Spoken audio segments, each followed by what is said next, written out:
Muy buenas noches, como siempre es un gusto acompañarlos. Esto es Sala de Prensa Televisión aquí en Noticias Caracol Ahora, inmediatamente después de la edición central de Noticias Caracol. Vamos a hablar hoy de un tema que alguien diría no debería ser ni siquiera noticia o motivo de contenido de los medios de comunicación, pero es un tema que nos sirve para reflexionar atendiendo sugerencias, inquietudes y hasta quejas que nos han hecho muchos de nuestros seguidores en nuestras redes sociales, no solamente por contenidos que haya publicado Noticias Caracol, sino también otros medios de comunicación. Estamos hablando del papel de los medios en la cobertura tal vez de una de las noticias más importantes de los últimos tiempos que nos ha tocado cubrir a nosotros los periodistas, y es por supuesto la orden de la Corte Suprema de Justicia de detención domiciliaria contra el expresidente Álvaro Uribe Vélez. Ha habido de todo. En medio de este ambiente tan polarizado, tan enrarecido, de estas declaraciones altisonantes de un lado y del otro, la prensa ha quedado en la mitad. En algunos casos dicen los detractores de los medios que no tan en la mitad, que algunos han tomado partido, que algunos abiertamente han dicho o han expresado públicamente su opinión sobre un tema tan delicado y, repito, que genera tanta polarización.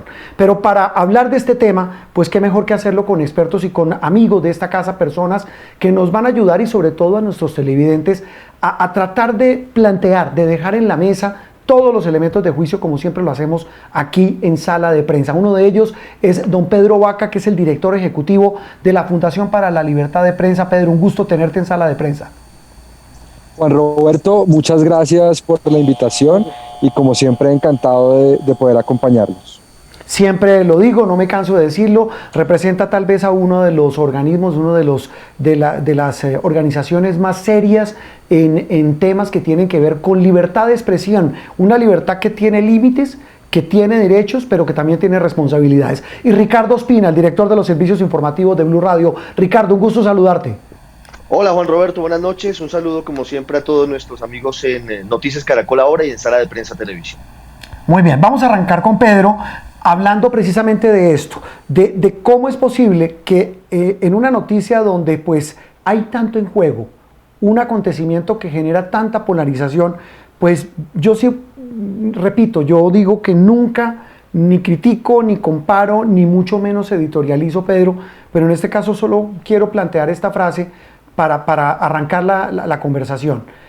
A mí me genera mucha tristeza que en un episodio de estos la noticia la protagonicen medios de comunicación. ¿Cuál es tu primera impresión, lectura sobre esto, sobre el papel de los medios en la cobertura de este, repito, el hecho tal vez más importante de los últimos tiempos en Colombia?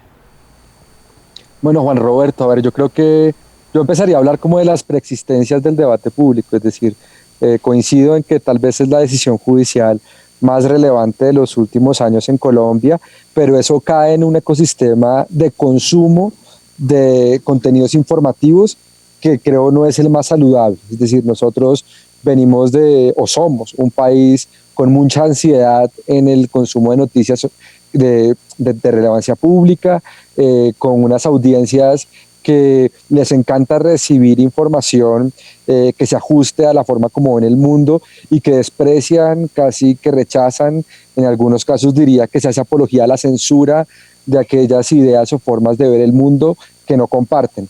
Yo diría que esto cae en un país con un déficit de pluralismo, y ese déficit de pluralismo es algo que impacta directamente la libertad de prensa y el derecho a una sociedad informada.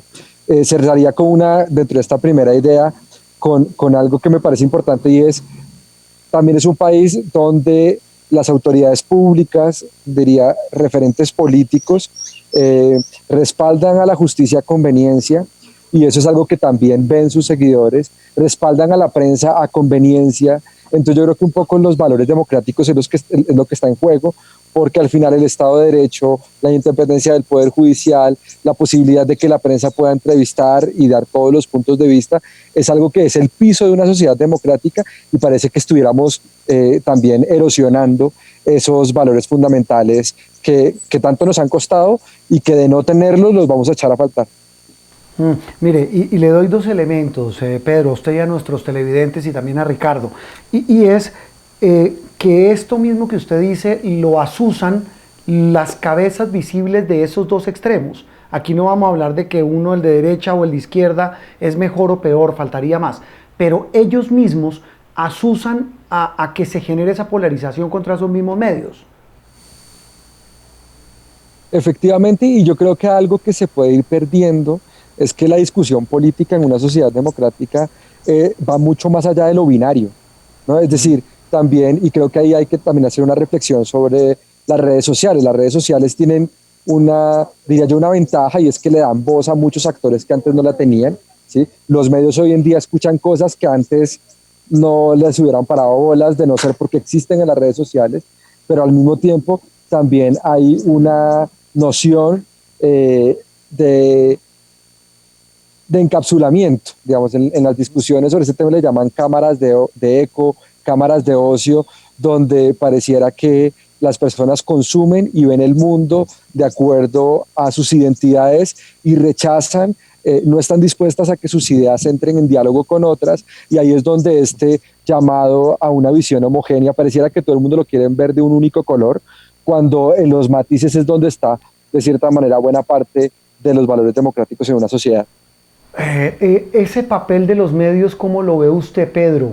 Es decir, basado en estas consideraciones, en un ambiente tan polarizado y en estas burbujas, yo no sé si es de ocio o de odio, que se forman a veces en las redes sociales, el papel de los medios tradicionales e incluso los medios a través de plataformas digitales, ¿cómo deben asumir ese papel? Porque uno dice, el papel que debemos asumir es el de contar los hechos, tosudos, tal cual son, tal cual se presentan, pero en medio de ese ambiente tan enrarecido, ¿cómo puede uno blindar a los medios para evitar que caigan en convertirse en otro actor de esa polémica en la que estamos metidos todos, en ese torbellino?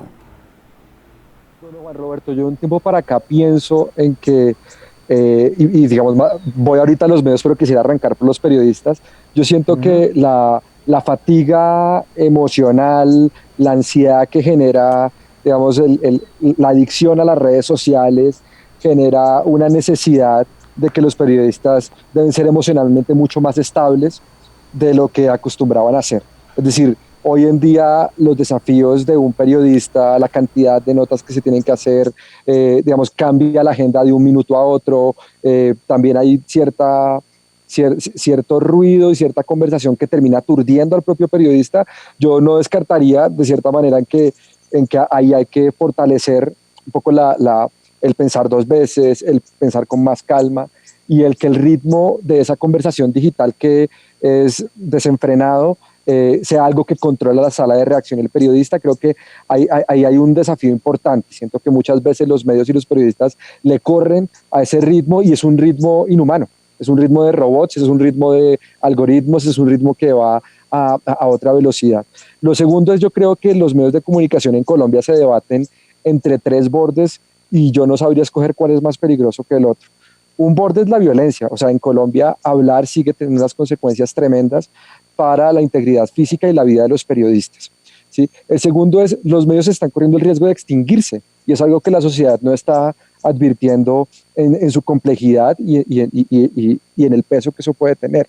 Y el tercero es, los medios están en riesgo de captura, ¿no? Es decir, puede haber sectores políticos, sectores económicos, sectores sociales, sectores empresariales que de cierta manera pueden estar interesados en esta crisis económica en dar una mano que no es una mano generosa, sino que es una mano que quiere capturar el mensaje, que puede entrar a cuestionar los valores del periodismo, y es ahí donde creo que esto además nos pilla en un momento donde pareciera que la verdad perdió valor social, ¿no? Es decir, el periodismo se ha fundado sobre la idea de que el contraste, de que el contexto, de que todos los puntos de vista son valiosos, pero algo que yo me pregunto últimamente es si la sociedad está dispuesta a escuchar verdades, ¿no?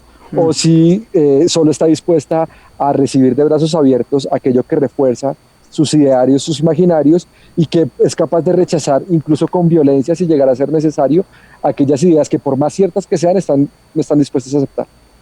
Ricardo, comparte esa tesis, qué buena frase la de Pedro, esta de que muchos de esos contenidos dependen del estado de ánimo que le infundan en las redes sociales. ¿Usted comparte esa tesis tan peligrosa y tan difícil? Juan Roberto, sin duda estamos en un momento muy complicado para los medios de comunicación, y estamos en el riesgo muy grande de que los sectores sociales quieran solamente alinearse con ver, escuchar o entrar en redes sociales a portales que están de acuerdo con su pensamiento. Ya lo hemos visto, por ejemplo, en Estados Unidos o lo vemos en otras partes del mundo. De alguna manera, lo que ha venido sucediendo es que algunos sectores políticos, por ejemplo en Estados Unidos, Fox News, tiene abiertamente una línea editorial y quienes son afines a esa línea editorial y a ese pensamiento, pues están casados exclusivamente con ese tipo de medios de comunicación. Y esto hace que todo lo que digan los demás les caiga que es mentira, no lo creen o consideran que están atizando el fuego en una sociedad que está profundamente dividida. Pero hoy tenemos un riesgo muy grande frente a lo que ocurre en las redes sociales por dos cosas. Primero, porque efectivamente, como dice Pedro, la velocidad y el vértigo que estamos advirtiendo allí frente a la forma en la que se generan noticias no permite a los periodistas en algunas oportunidades poner el freno de mano y reflexionar, que es quizás uno de los elementos fundamentales. Tener la conciencia crítica y tener la posibilidad de decir, paremos un momento, pensemos un momento, analicemos qué está pasando, de qué manera lo vamos a abordar y cómo lo vamos a entregar a nuestras audiencias. Cuando ocurren hechos como la detención domiciliaria del expresidente Álvaro Uribe, inmediatamente se disparan los opuestos, se disparan los antagonistas en redes sociales fundamentalmente, y está en riesgo la posibilidad de informar de una forma muy verídica y solamente con base en hechos, porque cada uno va a querer simplemente escuchar o ver o leer, Juan Roberto, a quien está apoyando mi tesis. Los uribistas, quienes dicen o consideran los medios que aseguran que el expresidente fue detenido injustamente y que es un complot de la Corte Suprema, y los antiuribistas buscando a quienes dicen que estaba demorándose una decisión de ese tipo y que el expresidente Uribe simplemente es un criminal, sin haber sido condenado, por supuesto, pero ellos solamente quieren escuchar a esa vertiente en los medios. Entonces, por eso es tan difícil, porque usted termina en últimas, en la mitad, intentando llevar solamente información analizada, concreta, directa, pero a veces, como no encaja en ninguno de los dos porque no está matriculado con ninguna de las dos vertientes como debería ser, pues termina usted en una situación bastante complicada y ese es uno de los retos que hoy afrontamos los medios de comunicación. El viejo debate, Ricardo y Pedro, y arranco con Ricardo, el tema del equilibrio. ¿Cómo hacer para mostrar las dos partes, todas las caras de una moneda y tratar de que quienes nos ven en las redes entiendan que es nuestra obligación?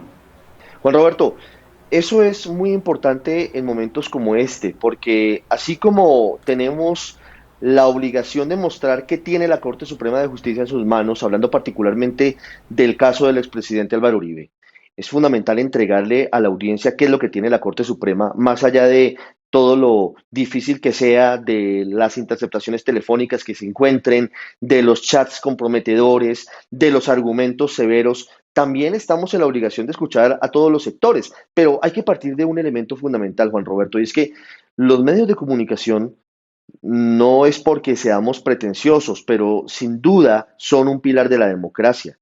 ¿En qué sentido? En el sentido de que son garantes del respeto a la institucionalidad.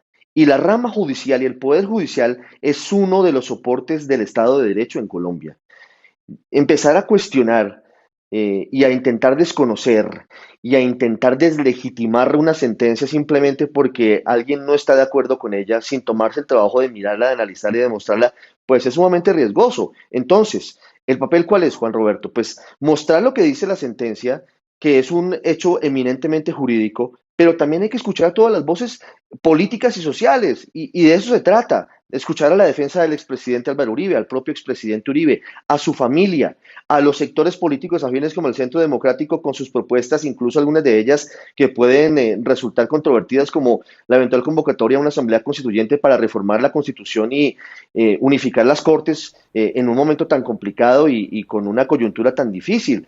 Y también estar en las calles cuando hay manifestaciones de 20, 50, 200 o 500 personas que se ponen la bandera de Colombia y la camiseta de la Selección Colombia para pedir la libertad del expresidente Uribe. Esos son los matices que hay que mostrar, no podemos ocultar nada, pero tenemos que tener el buen cuidado de evitar cuestionar simplemente la sentencia de la Corte Suprema y tratar de legitimarla. Claro que puede haber dudas, porque y además es nuestro deber empezar a cuestionarnos de elementos que puede que no nos cuadren mucho, pero hay que evitar ese camino resbaloso y a esa frontera que a veces, Juan Roberto, puede ser tan peligrosa de dejar un manto de duda que pueda llevar a las audiencias a intentar un desconocimiento del Poder Judicial, que sería el peor escenario posible para nuestro país. Sí, y ahí viene otro punto y es el tema de que los periodistas no somos jueces. Pedro, tal vez otra cara de este escenario tan difícil y es el tema de los periodistas que opinan.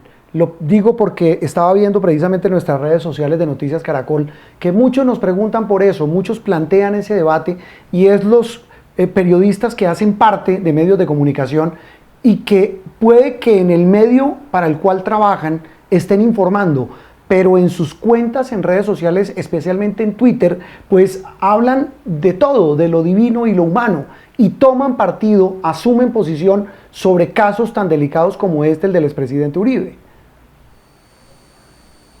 Juan Roberto, yo creo que hay una cosa que está digamos, que creo que es la base de esta discusión, es que yo siento que el paradigma de lo que entendemos por periodismo dentro de los medios de comunicación no es suficientemente aceptado por la sociedad, no cuenta con el respaldo de los políticos, no cuenta con el respaldo ni tampoco del Poder Judicial.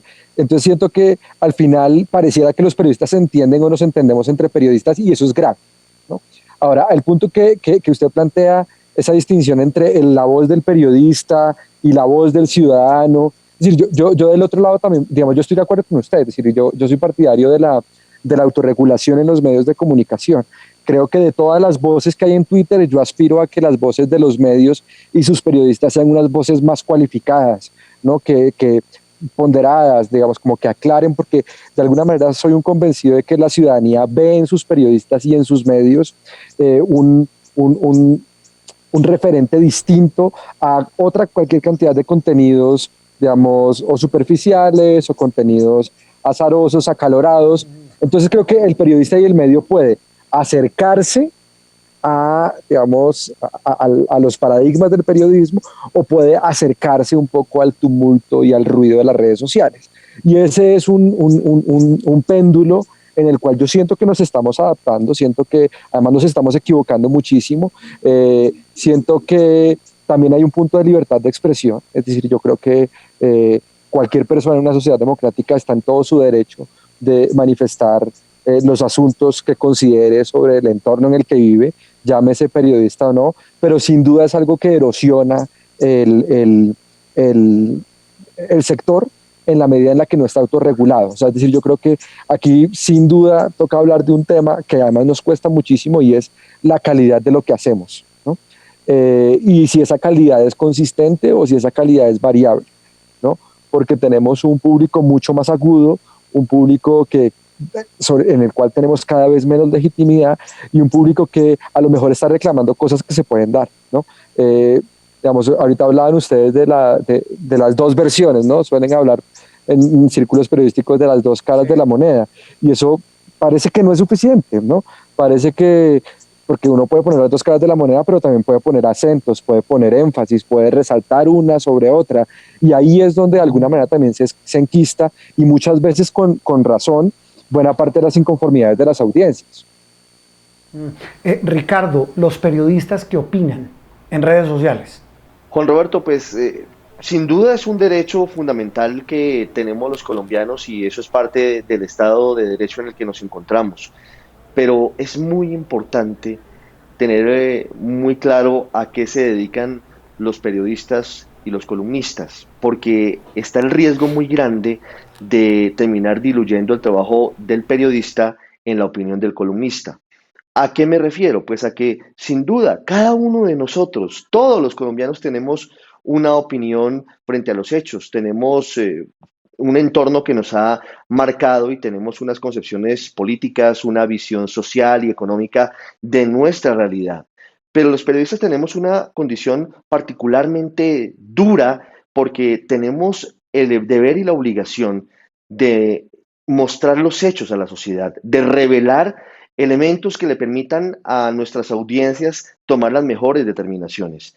Y cuando nosotros destapamos nuestras cartas y decimos que simplemente estamos tomando partido en un sentido o en otro, sobre todo cuando se trata de determinaciones judiciales, por ejemplo, que son tan delicadas porque son tomadas en teoría con base en muchas horas de estudio, de análisis, de elementos de prueba, pues terminamos de alguna forma manchando lo que es el trabajo periodístico, porque las audiencias no son bobas y las audiencias van a entender que en cualquier caso habrá determinada inclinación hacia lo que yo pienso en torno a un aspecto en particular. Por eso es tan complicado ser periodista y columnista a la vez. Otra cosa es que usted escriba unas columnas con base en hechos y que revele elementos producto de una investigación en una columna, que posiblemente allí tenga una situación distinta. Pero cuando usted toma partido en una columna por uno u otro sector político o a favor o en contra de una determinación judicial, cuando usted se quita la camiseta del columnista y se pone la camiseta del periodista que se dedica a informar, pues no le casa tan fácilmente. No es sencillo quitarse una camiseta y ponerse la otra. Ricardo, en instantes vuelvo con usted para que hablemos de su radar, pero antes quería despedir a Pedro con una reflexión final. Pedro Vaca, el director ejecutivo de la FLIP, decía, el periodismo está en peligro y me surge una duda. Este tipo de espacios los ven muchos jóvenes que están estudiando comunicación, que acceden a plataformas digitales que yo soy un convencido de que son una herramienta fundamental para generar un periodismo alternativo, nuevo, refrescante, diferente. ¿Cómo les cuenta uno a esos jóvenes de esas nuevas generaciones eso que acaba de decir Ricardo? Que una cosa es el sagrado derecho a opinar y el otro el sagrado deber de informar. Bueno, yo creo que el periodismo sigue siendo trascendental para la vida democrática y el hecho de que esté en extinción es algo que debería encender alarmas. Ahora, a nuevas generaciones les diría, vea, cuando uno entra a un medio de comunicación o cuando uno entra al periodismo, uno al final está aceptando que un equipo de trabajo con unos criterios y una experiencia editorial va a hacer que lo que se publique esté lo más cercano a la confirmación. Y siento que un poco las vanidades de las propias redes sociales invitan a los periodistas a que se tomen atajos, ¿no? O sea, ¿para qué yo voy a poner un reportaje y lo voy a someter a mi editor y al director y a una experiencia y, digamos, toda a una institucionalidad periodística si tiene muchos más likes o tiene muchas más amplificación, un comentario acalorado, digamos, encendido? Yo siento que ver la labor periodística desde un punto un poco más humilde, desde la función democrática que se tiene y no tanto desde la vanidad, porque también es un oficio que llena y acaricia vanidades de las personas, es un primer consejo que yo podría dar. La vanidad le ha hecho mucho daño a este sector, y si uno no visualiza eso como uno de los barrancos, de los precipicios, se nos puede ir acabando lo que tenemos de periodismo, que le ha costado a mucha gente. Vidas de colombianos, de periodistas, han costado el margen de libertad de prensa que tenemos ahorita, y hay que usarlo con el mayor nivel de responsabilidad. La humildad, qué buena reflexión, Pedro, porque el ego termina convirtiéndose en el peor enemigo de un buen periodismo. Pedro Vaca, director ejecutivo de la FLIP, un gusto como siempre que nos haya acompañado en Sala de Prensa. Roberto, Ricardo, un placer. Muy amable. Un tema de debate enorme, gigante, y por supuesto que despierta casi las mismas pasiones que hace también el ejercicio de la política. Una pausa y, como les decíamos hace instantes, ya sigue don Ricardo Ospina con su radar.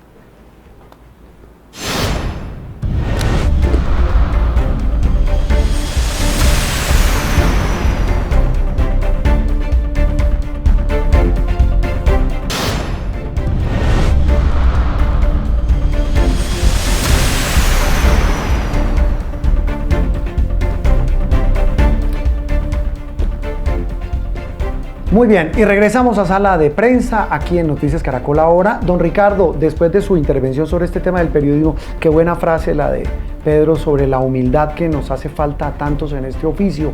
Pero más allá de eso, hablemos hoy de otros a los que les falta no solo humildad, sino responsabilidad. ¿Cómo es posible la cantidad de gente saliendo de Bogotá, de Medellín, de Cali, en la misma costa Caribe, yéndose a sitios de descanso en el puente pasado? Y ojo, porque viene otro puente.